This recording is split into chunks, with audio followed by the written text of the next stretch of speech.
আসসালামু আলাইকুম। চ্যানেলে জনপদের খবরে আমন্ত্রণ জানাচ্ছি আমি আনিকা জাহিন। এখনকার সংবাদ আয়োজন একই সঙ্গে চ্যানেল আয়ের ইউটিউব চ্যানেল এবং চ্যানেল আয়ের ওটিটি প্ল্যাটফর্ম আইস্ক্রিনে লাইভ স্ট্রিম হচ্ছে। মাতৃভাষা বাংলার দাবিতে ১৯৫২ সালের ২১শে ফেব্রুয়ারি রাজপথে নেমে জীবন উৎসর্গ করেছিলেন যারা, তাদের মধ্যে ফেনীর আব্দুস শহীদ সালাম অন্যতম। ফেনীতে তার স্মৃতি বিজড়িত গ্রন্থাগার ও স্মৃতি জাদুঘরে সামান্য কিছু বই ছাড়া নেই কোনো স্মৃতিচিহ্ন। দিন দিন কমছে দর্শনার্থীর সংখ্যা। শুধু ২১শে ফেব্রুয়ারি এলেই জাদুঘরটি নিয়ে মানুষের আগ্রহ বাড়ে, বছরের অন্য সময়ে কাটে অবহেলায়। ফেনী থেকে শফিউল্লাহ রিপনের পাঠানো তথ্য ও ভিডিওচিত্রে রাজীব আহমেদের রিপোর্ট। ফেনী নোয়াখালী মহাসড়কের পাশে এই গ্রামে জন্মেছিলেন ভাষা শহীদ আব্দুস সালাম।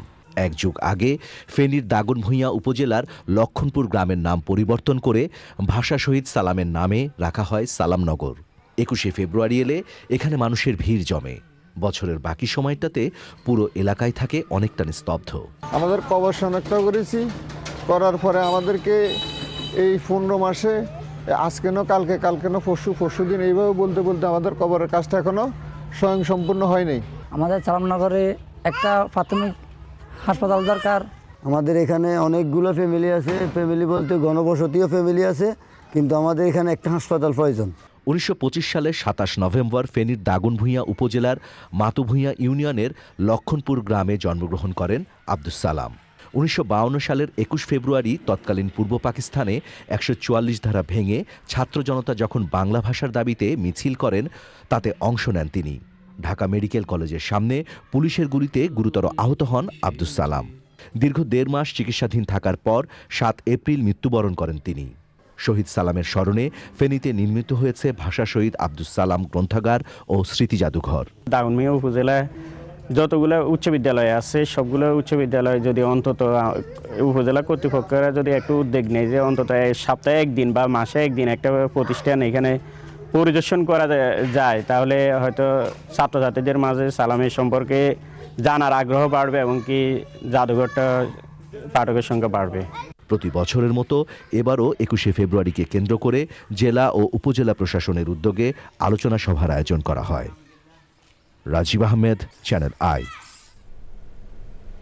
এবারে সারা দেশের খবর নিয়ে প্রতিনিধিদের পাঠানো তথ্য ও ভিডিওচিত্রে আল মুকসিদের রিপোর্ট।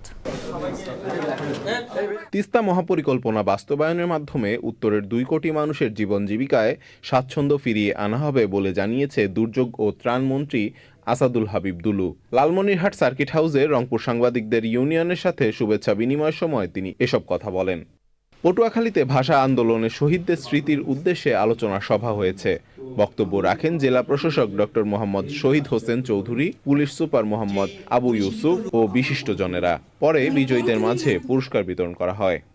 ময়মনসিংহ ১১ ভালুকা আসনে নবনির্বাচিত এমপি ফকর উদ্দিন আহমেদকে ভালুকায় সংবর্ধনা দিয়েছে ভরাডোবা বিএনপি। পরে দোয়া ও মিলাদ মাহফিল অনুষ্ঠিত হয়।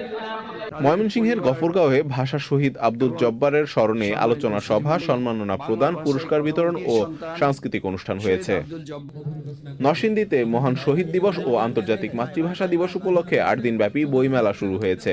উদ্বোধন করেন নরসিংদী ১ আসনের সংসদ সদস্য খায়রুল কবির খোকন। মেলায় মোট ৪২টি স্টল স্থান পেয়েছে। নরসিংদী ৩ আসনে নবনির্বাচিত সংসদ সদস্য মঞ্জুর এলাহির সাথে শুভেচ্ছা বিনিময় ও আলোচনা সভা ও দোয়া আয়োজন করেছে জেলা স্কুল অ্যান্ড কলেজ শিক্ষক সমিতি।